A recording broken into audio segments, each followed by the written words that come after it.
On June 29, 1979, the Trueemysteries family with their 9-year-old son Kevin decided to go and check out the Elk Island National Park in Alberta, Canada. This national park has a lot of lakes and viewers enjoy their time by hiking, canoeing, kayaking, among other things. At around 11 am, Trueemysteries family realized Kevin was nowhere to be found, and they started searching the area.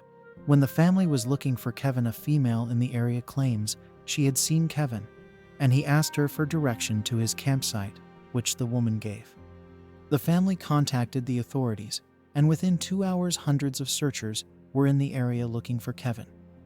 Kevin was only wearing a bathing suit and a tennis shoe. He did not know how to swim. They brought helicopters and bloodhound dogs, but they couldn't pick up a scent. The rescue personnel were walking the swamps with no more than 2 feet from each other. Divers searched the lakes with no success.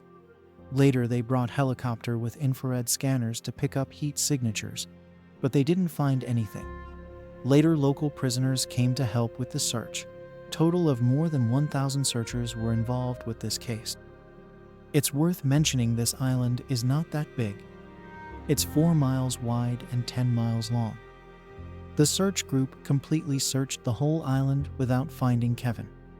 The authorities claimed this case was more than just a boy getting lost in the woods.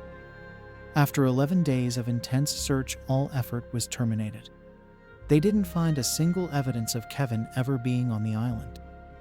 There were some rumors that he might have been drowned, but it wouldn't make sense for Kevin to go to swamps or water out of his own will. A bot at 9 years old understands danger. We will never know what really happened to Kevin Trueemysteries.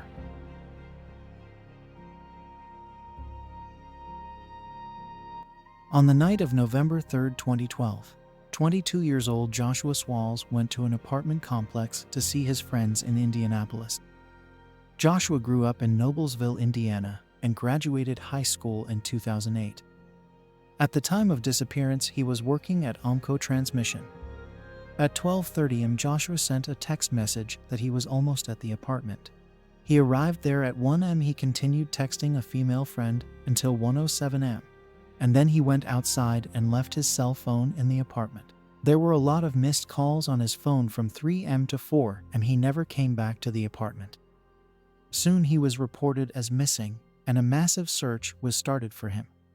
3 days later, someone found Joshua's shoes near a retention pond close to the Kruger's department store. The fire department was called, and they searched the area and found nothing. On November 23, 20 days after Joshua went missing, an employee of Kruger's was walking by the same pond when he saw a body. The fire department was called, and they recovered the body. Joshua's father talked to the press and claimed he was never given a chance to look at his son's body at any chance. He said he was told Joshua was wearing a blue jeans, underwear, and a t-shirt. He said that was weird because Joshua always wore socks even inside the house. The fire department said the body was in the water about a week. Where was the body for the remaining 13 days? Joshua's father also said Joshua was a good swimmer and that he would never go to the cold water voluntarily. He said Joshua wouldn't even go to the pool in their house if the water was slightly cold. His parents believed he was murdered. Also, the result for toxicology came out and Joshua didn't have any alcohol in his body. What happened to Joshua remains a mystery to this day.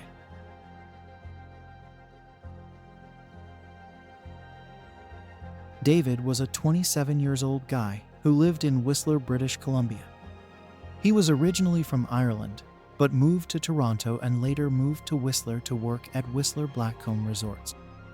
On March 17, 2012, David went with some of his friends to Merlin's Bar and Grill.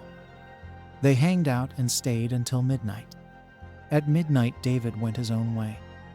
David was supposed to catch a flight to Vancouver the very next morning, but he didn't show up. He wasn't reported missing until 2 days after the night at bar. The night David went missing, he texted one of his friends at 2:30 am, which means he was alive at that time.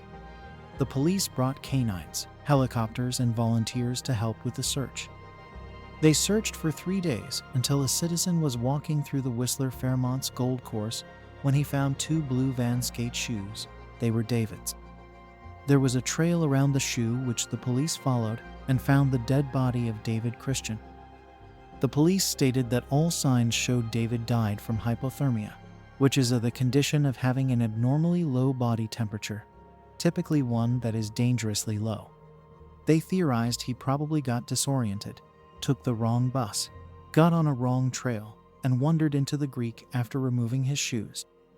Very weird statement from the police to say a 27-year-old man got lost in the city for 3 days and died of hypothermia. David's body was flown back to Ireland to be buried.